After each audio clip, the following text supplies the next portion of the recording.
Good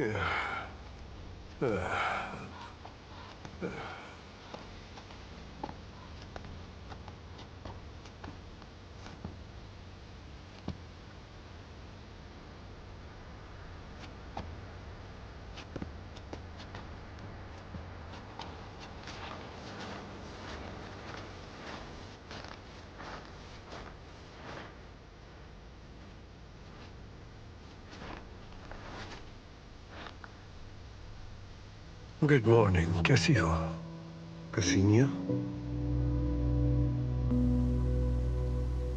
तो आपने पहचान लिया? सच कहूं तो कुछ वक्त लगा, लेकिन पहचान लिया। वैसे तुम बहादुर हो। क्या अपनी बेटी को वापस लेने आई हो? हाँ। बहुत अच्छा किया।